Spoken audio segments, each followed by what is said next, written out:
Hello everybody, this is Doctor, and with me today is Typical Manga Fan, as we launch into a review of Attack on Titan, Chapter 64, Welcome Party.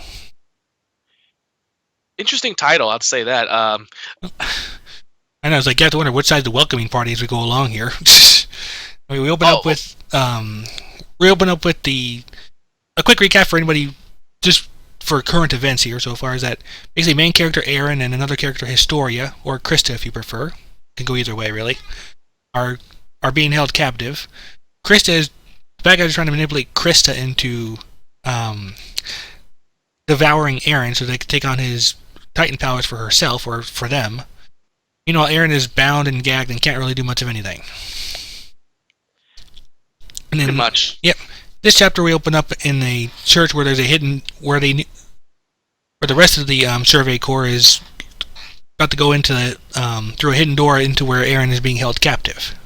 Hanj and Levi are currently just planning everything out and seeing what they should do. Yep. Makes everyone mentally prepared to do all this. Yep. And they're going to church. I think, right? Yep. Yeah, they're in the church already. They're in the chapel. They're about to go downstairs. The party members are Sasha, Armin, John, Jan. John. Yeah, John. John, like John. Yeah, John. Connie, yeah. Mikasa. Connie, yeah. I keep saying Jan for some reason. It's John, but Levi and Hanj. I just think it's John is in French. I know. I was thinking that too. It probably is, but it keeps because I keep thinking of Spanish. That's why. So it's really weird. Is it? Oh, by the way, is it Hanj or? Well, they say Hange, but I think when I first started reading like fan translations, they had it spelled Hanji. So I would go with Hanji or Hanj. Because it's German, obviously. Yeah. And then we also have Levi. Yeah, I just call him Levi. After the jeans. Yeah. Anyway, so yeah, going on to the next page, we see all the military police guys with their equipment hiding basically behind the pillars. Yep. Where the stairs are. So that's where the whole that's the whole place where it's basically where Aaron's is being held. You broke up. You see these ledges where they're hiding on.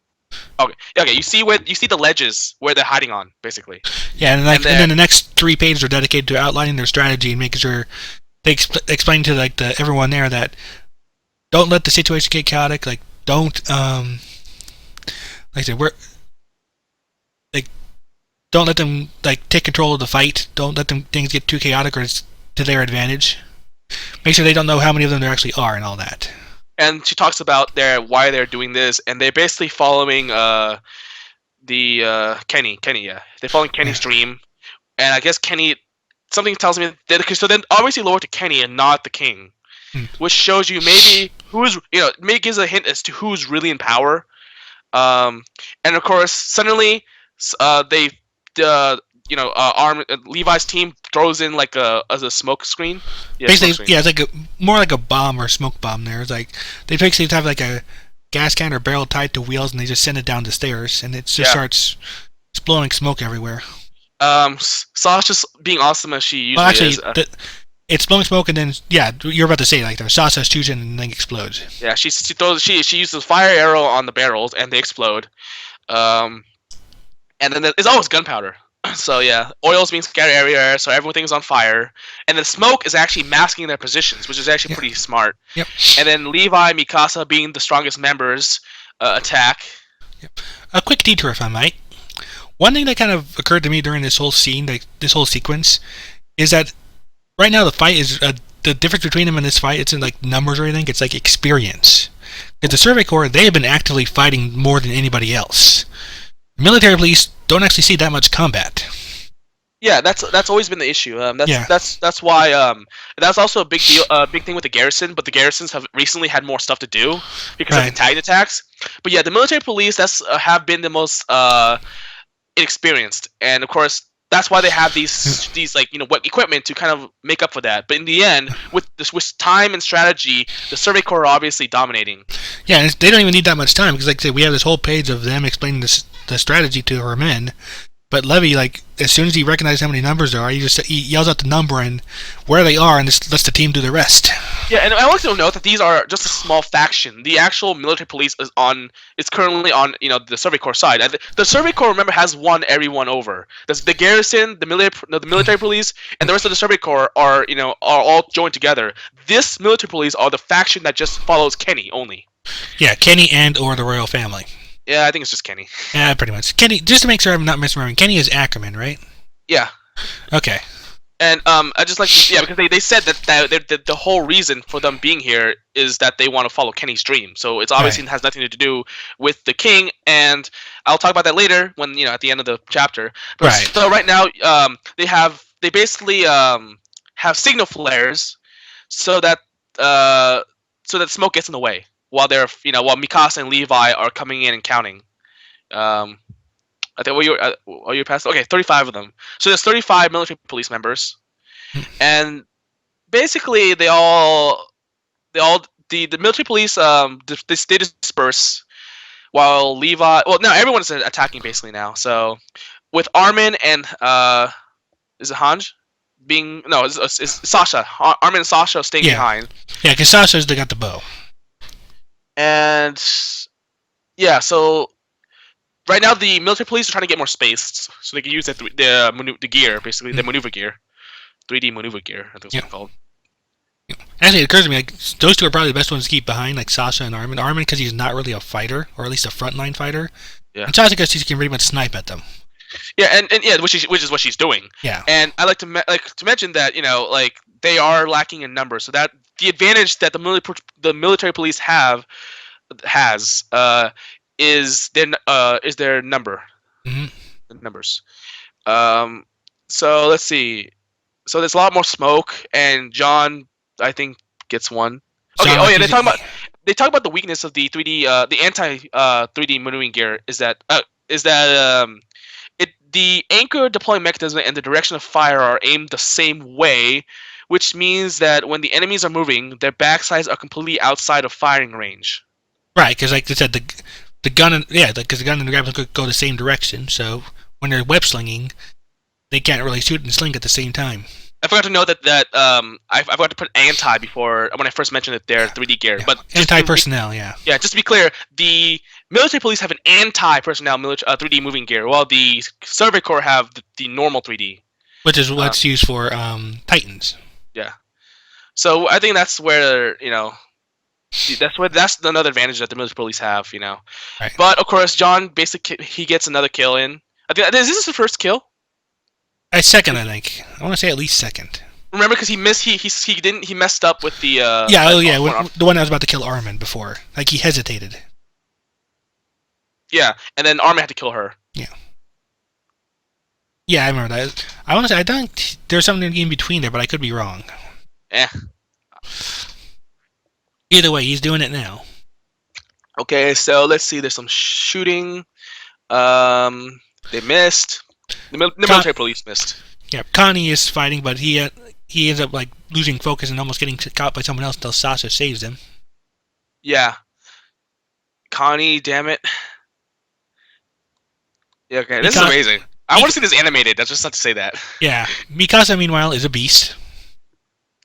Yeah. I mean, that just goes without saying. Oh, and also I'd like to note that the other weakness is that it takes time to reload after shooting. Yes. So let's see. Though as we'll soon see, one of them does improvise a way around that. Yeah, I think that's their leader basically. Yeah. And so this woman is obviously the strongest of the small fry. Yeah. Mikasa, I think got her. Or is that someone else? Is that her? Eventually, it switches over to Hanji. Yeah, but Mikasa hit someone. I don't know if that her though. Is that her? I think that's her. Is she the last one left? Pretty much, or one of them there. Yeah. She does.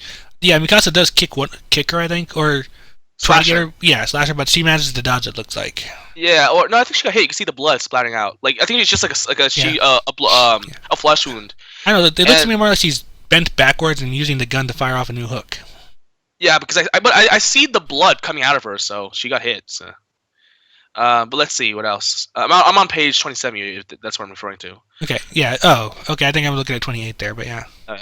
So let's see. You monster. So she kicks. Who gets kicked?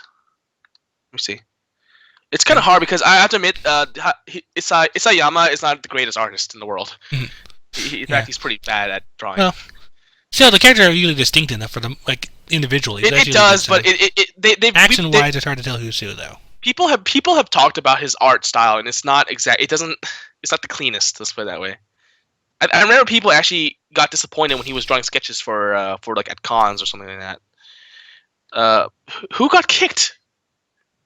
I think it's one of the military police, so it ultimately doesn't matter. But it's not the leader though, because the leader. But it looks like the leader hit her own person, like her own teammate. That's what it looks like. I don't know, it looks like it's a black hair person, so I wouldn't say it's Mikasa. Oh yeah, right. It's no guns. Yeah, but it looks like she's ponytail. The frick! This is horrible. Oh, maybe that's Hanji. This is horrible. Because she's got a ponytail. Bad art. I can't tell who it is. I think it probably is Hanji. Right, because then it's right out these things. One of them has to show an opening. Yeah, and look at the way in 28. Look at the way Levi is drawn. It looks like he has a full hawk. A full hawk is basically like a thicker mohawk. Like a mohawk across the whole head. Yeah, it looks weird. Like it's really bad. He needs to be better. Anyway, so Levi's attacking the leader. And what else? She dodges. And she's trying to find an opening, basically. Yep, she finds Hanji as a possible shot there.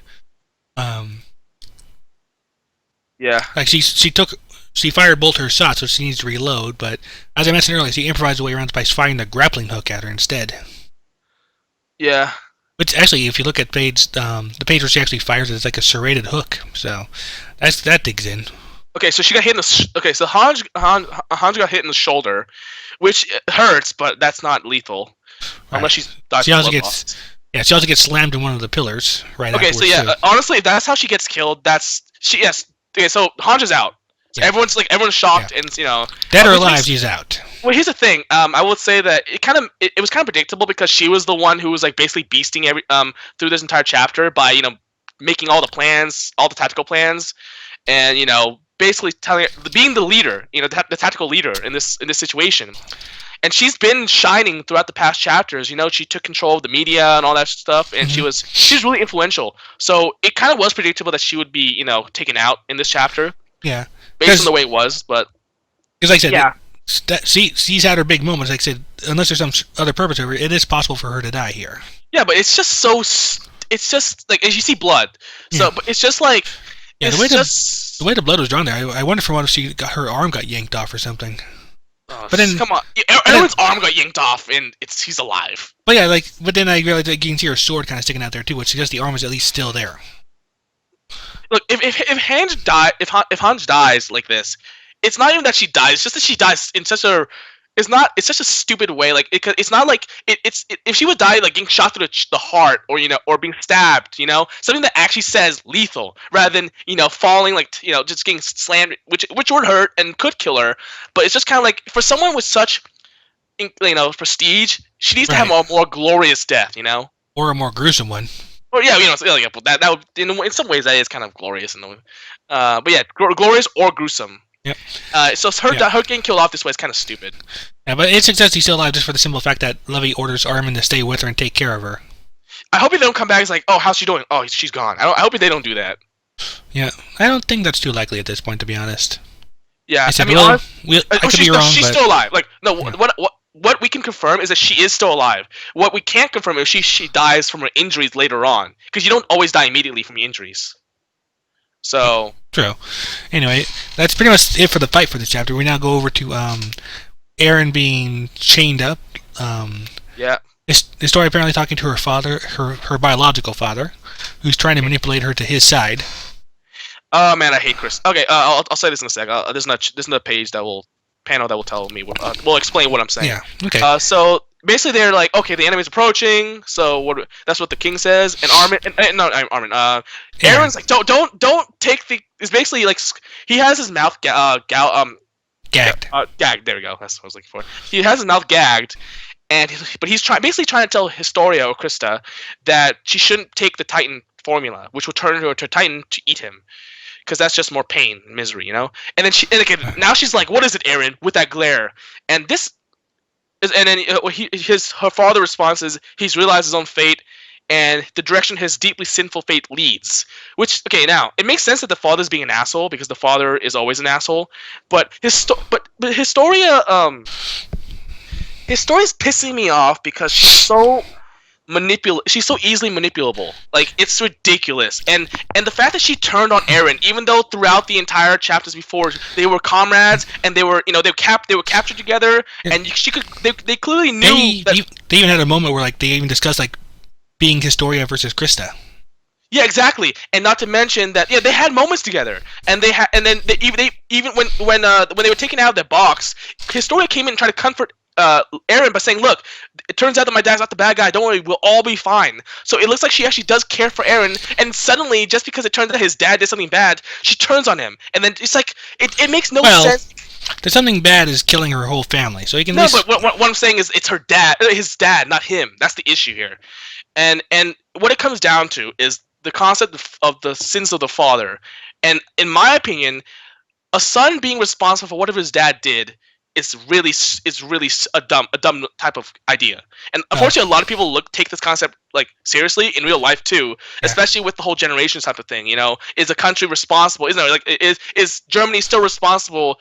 The current generation responsible for the Holocaust? No, because that was generations ago. They can't be held responsible for that. It's a theme in other series too. Like One Piece is big on that, or at least the villains of One Piece usually are. Yeah, but although one could argue, does that mean the generation has to pay back for the previous generation's mistakes? So even though Eren didn't do it, does Eren have to pay back, in this sense, give back the powers and get eaten? Regardless, though, first off, it leads to his death, and that's overkill. Yeah. But here's the thing. Leads to his death, so that's overkill. Yeah. Yeah. But here's the thing: the fact that Historia is angry at him, I get that it will feel weird, knowing that the son of your family's killer, the son of your family's killer is next to you and has been your friend, and it might feel weird, but in the end, if she has any brains whatsoever, any type of honor, then she would realize that he is his own person and that he's been saving everyone's lives, and that he himself here's what even gets more ridiculous. Okay. She went through his memories. She knows how he feels about the memories, and that he didn't know. It's not like he's hiding anything from her. She knows exactly what he's feeling and exactly what happened because she went through his memories. Right, and it's for all of this reason that I'm personally withholding judgment on Historia until after this arc is done. I don't want to say one way or the other about her until I see which way she turns on this. Yeah, because it could go either way.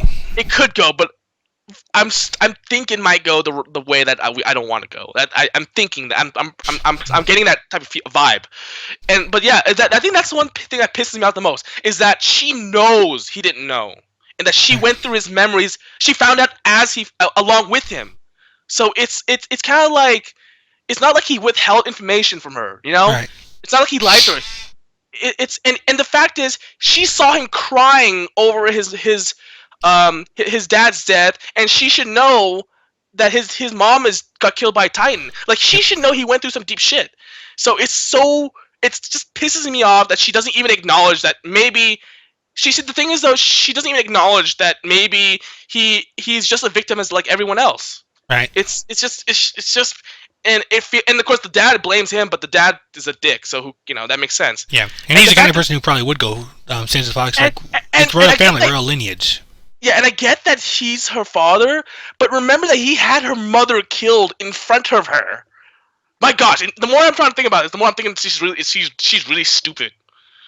Oh man, she is my least favorite character at this point, just because of how dumb she is right now.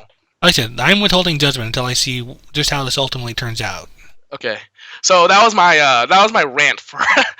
So yeah, now it's on record because I basically had this rant with you for like at least 10 times already, but now I actually got it on record. I got it on record, yeah. For all of the internet and all dozen people who look at our videos will see.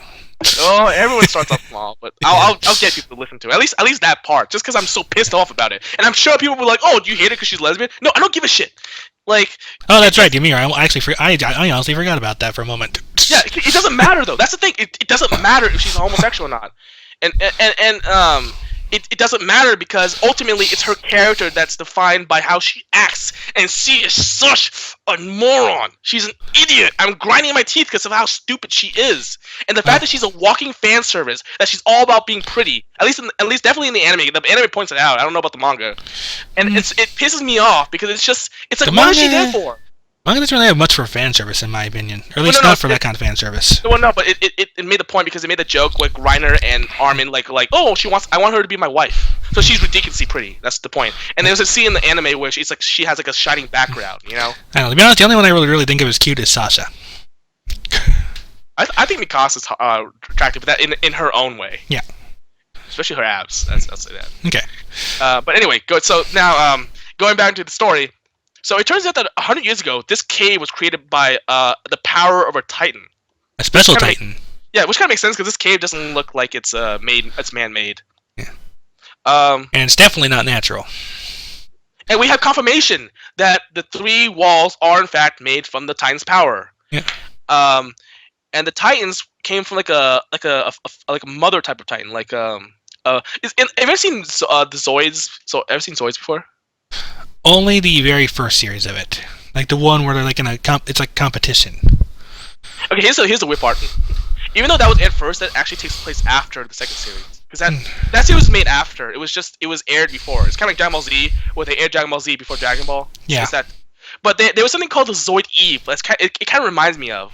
The Zoid Eve was like the mother of all, or like the most power, like the it's not like the mother, but like the origin or something like that. You know what I'm saying? Like the prototype, original. Yeah, kind of like that. Yeah, think something like that. It's been a long time. I'm not even looking. I'm not gonna look it up. But and it even looks like it too in a way. The way it's just like it's like kneeling, and it's like really long. Like it's really scrawny, and it's just like looking up. It's just like that's the vision I get. Anyway, so it could influence people. And let's see. And humanity's memories were modified. Although, to be honest with you, yeah. So that's why they're keeping this big brother type of situation here, when no one can learn about the outside world. Are you looking it up? No, I was looking at something else. Someone's kind of hitting up a chat window. Go ahead. Okay, so okay, and then certain bloodlines were accepted from that, which I think hints at the Ackerman bloodline. Yeah, like I said, the official one on Crunchyroll states like a handful of bloodlines are unaffected. I don't know if that means they were left out, or if a small select of people just couldn't be affected by it. Yeah, were they kind of like the noble family? Are they like kind of like the Celestial Dragons, where like they're the same type of noble family or something like that? Yeah. Who knows? Because we don't know. There's other than that, we don't have any information. And well, in my case, what I think it's like it possibly suggests that there might be a small percentage that are immune to the effect. And I thought it was 500 years ago, not 100 years ago. Well, like I said, memory's been altered. Like we said, it may not be. No, I think it was. You mean like for how long? I want to say I think it was like 100 years since the last sighting of a Titan when the series starts. Oh, it has been longer than that. They've been behind the walls. I thought the walls were 500 years. That's what I thought. The 500 years was the walls thing. Oh well. So wait, it was 500 years since the Titans, but 100 years since the wall? Or 100 years since the Titans? I think it's like 500 years since the Titans, and then it had been 100 years since the last Titan attack before the start of the series. So this chapter basically says that the walls were made 100 years ago. Well, yeah, let me see the wording myself here. Like, this cave was made about 100 years ago.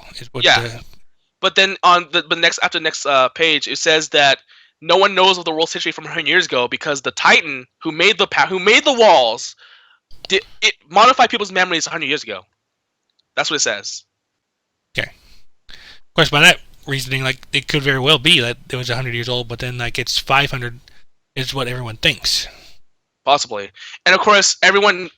Only one person knew the history, and that was Frida Rice. That was the girl who had the coordinate, who can control Titans. Yeah, and and was also Historia's sister.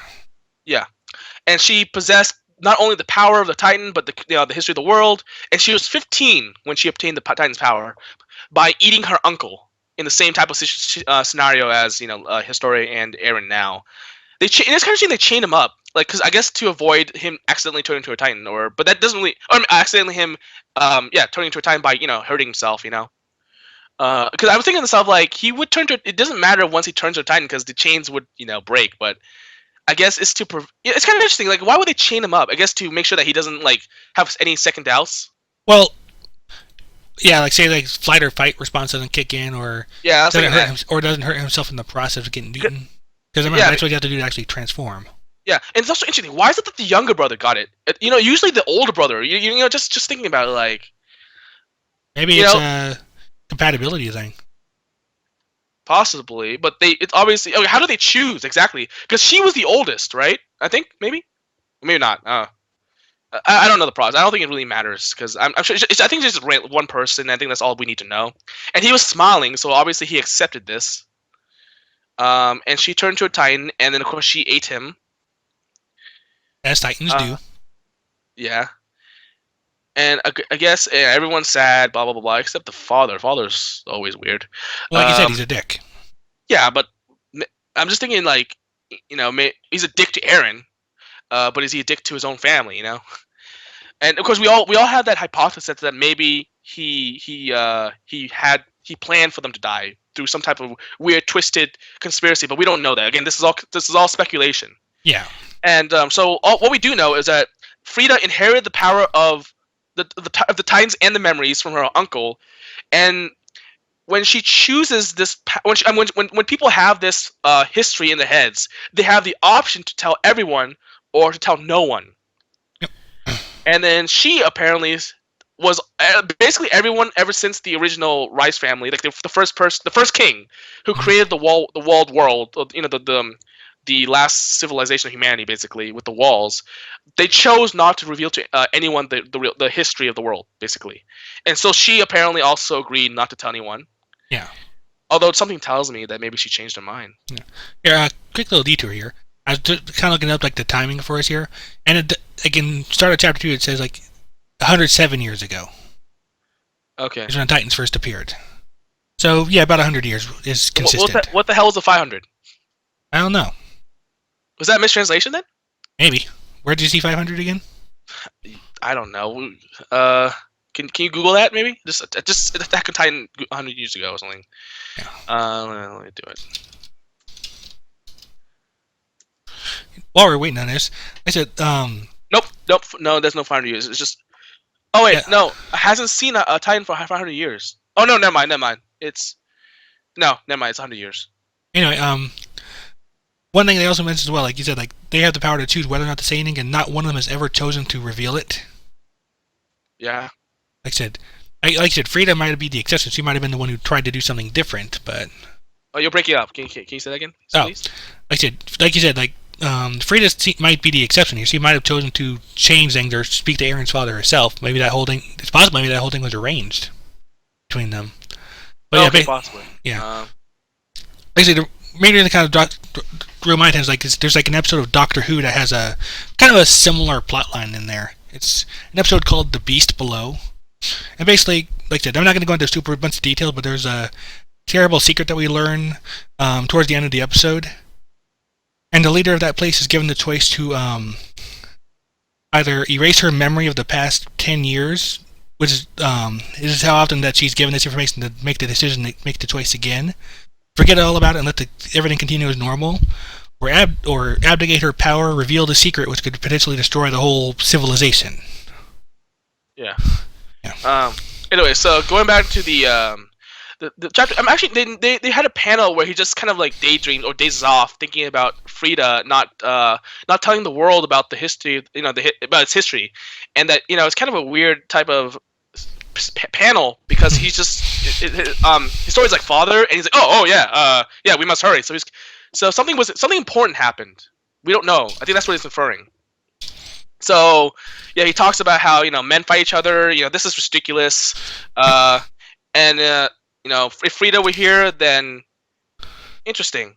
Yeah, because like Seeker just erased everyone's memories of what was making them uprise in the first place. But here's interesting. He said that Frida had the power to stop the Titans, and he didn't. and then when his story like why is why didn't that happen? He's just like, oh, because Eren has the powers, but Frida had the powers for a while, so why didn't she use that to stop the Titans? Is it just to slow them down? If she couldn't actually kill them off or something? Or maybe there's something about the coordinate and the control that allows the Titans to be put under control. Like they're like manageable. Yeah, well, I'm saying like, why can't you just have the Titans and just have them say, okay, kill yourself, basically, right? Of course, the ultimate question here is, if she had the power to do that, why didn't she? Yeah, here's it said this right here in the page. Even ridding this world of the Titans would have been possible. So maybe maybe she was working on it. I have no idea. Or maybe see the thing is though, yeah, it infers that Frida had the power to eliminate the Titans completely, but chose to have the Titans be there. And you know what I think? There was a speculation that maybe it's because they want to keep power. Because if the Titans weren't there, people would be able to leave and not be under the control of the Rice family. But as long as the Titans are there, they couldn't leave. So then the Rice family would always have control and power. Right. Maybe that's it. Maybe that's why. I mean, that's pretty much the obvious assumption here, but is it the correct one? What I think is that Frida at first thought agree with that, but then I think again she changed her mind, and then and then he had her death planned out or something. That's what I'm thinking. But right now, he's saying, okay, yeah, Frida's power is inside Eren right now, and if that power is possessed by someone who does not possess the royal blood, then its true power cannot be brought out. So basically, they're saying that Eren can't unleash the true power that he has inside him. Right, because he's not of the right bloodline. Or is he? I'm just having fun there. And then Kenny's like, wait. So if someone of the Rice, if someone who isn't Rice eats him, then the true king cannot come about. Then so that kind of shows him. Okay, so Kenny has basically revealed his true colors, because the king's like, wait, what of it? And then he's like, so even if I ate a Titan, even if I became a Titan and ate Eren, it'd all be pointless. And then on the bottom it says, Kenny shows his true colors? ? So question mark exclamation point. Yeah. Oh, do you have an? Oh yeah.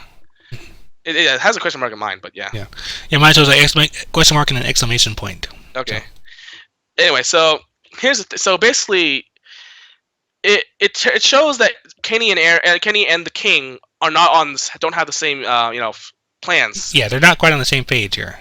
Yeah, and then I think it turns out that Kenny would have actually betrayed the king. That's what he was. I think that was what's going to happen. Was supposed to happen. At the last minute, he probably betrayed the king, and then steal the Titan power and then eat Eren.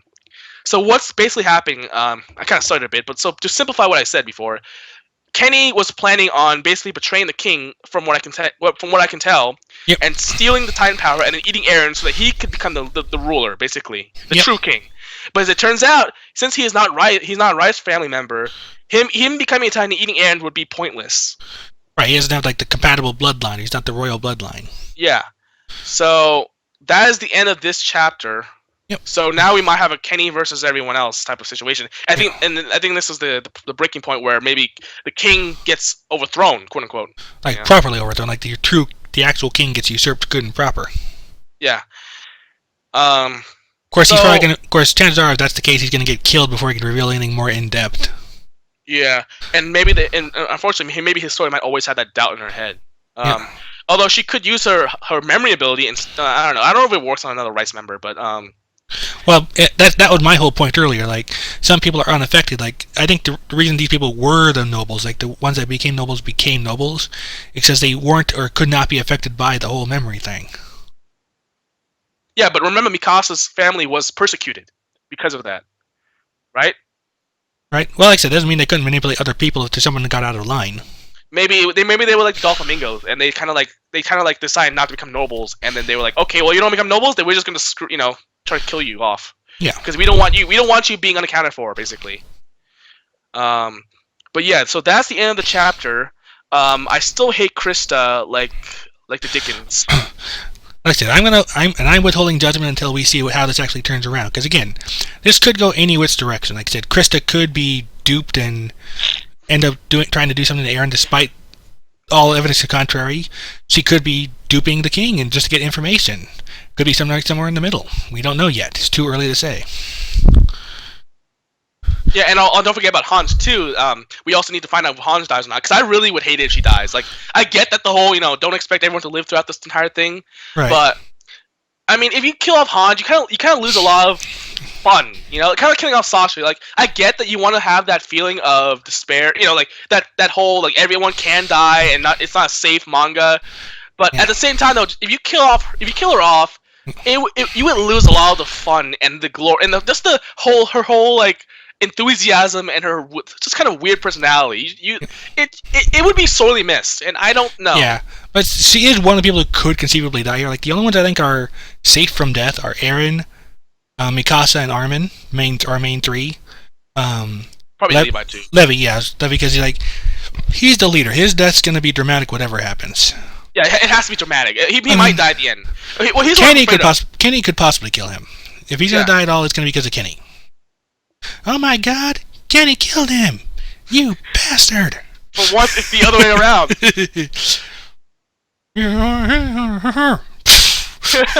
Well, you know what I'm afraid of? If Krista dies and then Ymir comes back and gets all pissed off and kills someone that I like Mikasa. You know? If that happens, I'll hate Krista even more, even in her death. You know? For that reason, I think Krista Historia is also safe from imminent death. Because of Ymir? Well, yeah, because there's still like an ongoing plot thread here.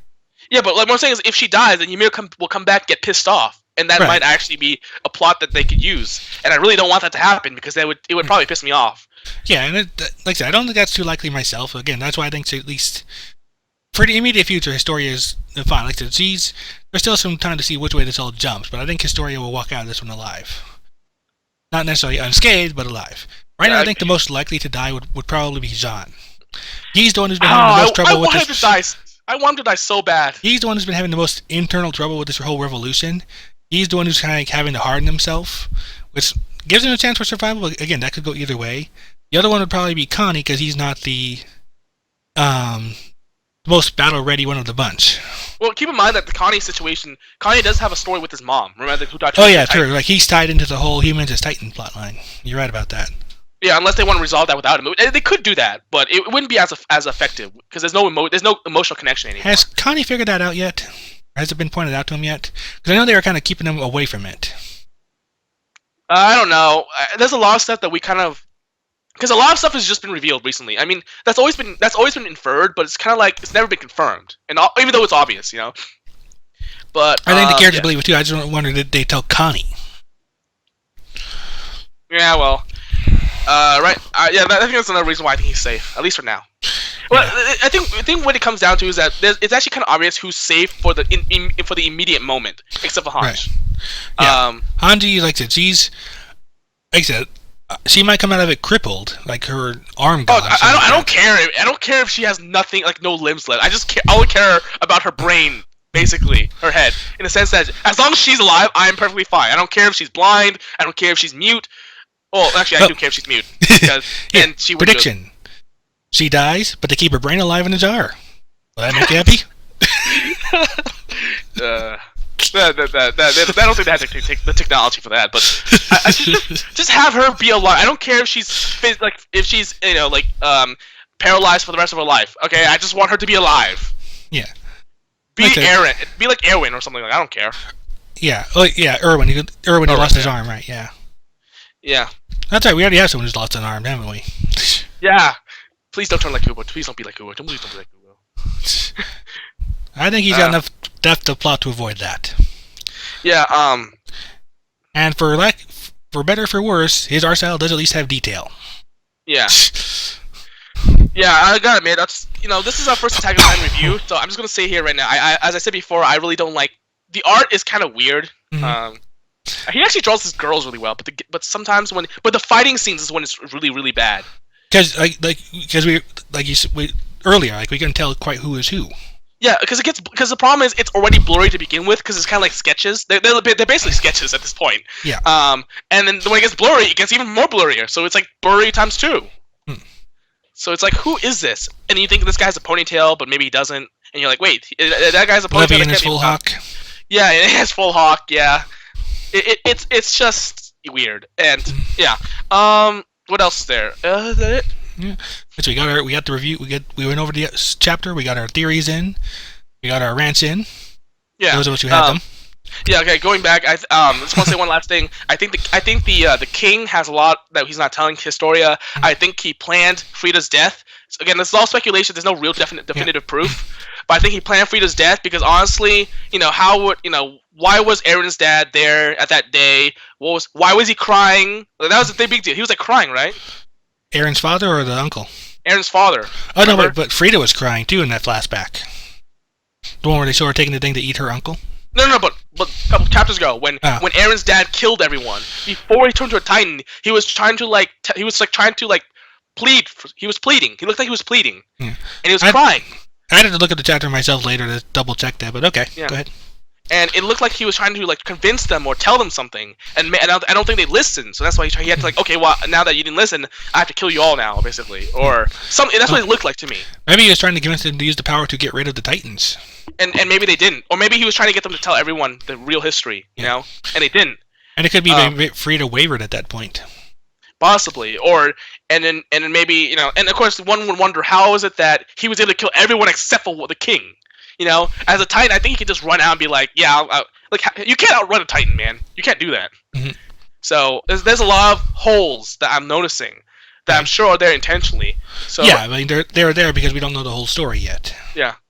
So I'll just leave that out there for you guys to think about. And yeah, we'll figure out some theories. Like I said, if anyone actually comments on these videos, put your theories down. We'll see if we can kind of go over those a little bit then too. Yeah. That's one thing that this series has compared to the Weekly Stone is Bleach and One Piece. Since there's more of a gap in the way it's told, you can theorize more. Yeah, I'll say this. Do you think Kenny will die in a few chapters? There's a chance of it. I mean, I don't know if it'll be because Levy or someone else comes in and actually kills him, or if Rice kills him, maybe. Or if Rice can't become a Titan, though. He doesn't have that power yet. Who said he had to become a Titan? There's no way he can kill Kenny. Kenny is like Levi, basically. Yeah, so like I said, it's not impossible, just not very likely. Yeah, it's like saying he's gonna kill Levi. No, that's not gonna happen. I mean, if it happens, it's gonna be through some really, really dirty move, like having his guard down or something like that. Exactly. That's pretty much what I'd expect, a hidden gun or something.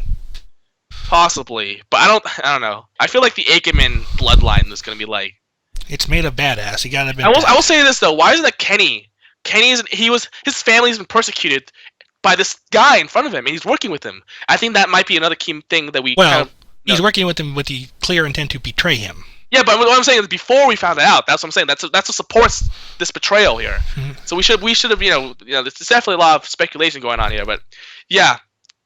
So now that Rice has basically lost his right-hand man, he's basically alone. Yep. So yeah. And he's alone and surrounded by possible enemies unless he can successfully manipulate Historia. Which you think is very likely. Yes. She has no brains. She has nothing in that little head of hers. That little pretty head that everyone loves us to know that is really pretty. I want to give her at least a little credit. I at least want, like I said, I want to see which way she jumps before I make any comment myself. The annoying part is that she's part of a world where it's like survival of the fittest, and she's this dumb idiot who's a walking pretty girl. Well, and then she's like the queen, the queen basically, or the princess. Well, it pisses me off. Yeah, I just don't like her. I just don't think her type of character, the personality is suited for the story at this point. And that taking advantage and that having her be such an important piece of the plot is really annoying me. It's a potential recipe for disaster. Yeah, exactly. That's the point. There's no way. She's a figurehead. She's never going to be a charismatic leader. She's just not that way. She's not Integra Hellsing. Okay. For those of you who don't get the references, leader in Hellsing Ultimate and Hellsing. And she was accepting of being a figurehead. That's the thing. They're like, oh yeah, so we're basically gonna have you take over, and we're gonna basically tell you what to do. And she's like, okay. Yeah, she does have a bit of the doormat thing going there for that. Yeah, she's a doormat. Yeah. She did even then, even with the mirror, he points out, she pretty much was just going through the motions. Yeah, and that's why I think people like her would get killed off if it wasn't for the fact that she has, she's the queen or princess at this point. Man, I just don't like her.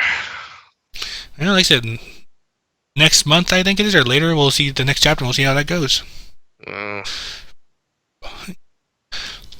I knew she was going to turn on Aaron. I had known that ever since the whole plan began about them being, basically pretending to getting caught intentionally. I had always known that she was going to turn on Aaron. So just that part of this is just me being right. Like I didn't want my prediction to be right, but it ended up being right, and that's why I'm a little upset. Yep. Well, like I said, it's still a couple of different ways to go here. So until we know for sure, it's too early to be condemning Krista just yet. Yeah, I like condemning characters. I really want. By the way, I want to see more of Aaron Titan. He hasn't become a Titan. He hasn't become a Titan that much lately. So. Well, if he can get himself injured, he should be okay for it. Yeah. More of that, please. Yeah. All right, then. But as I said, for now, we'll leave it there and we'll see how it goes. And until then, until our next review, I hope everyone enjoyed listening to us rant and talk about it. And have a good rest of your night. And go ahead.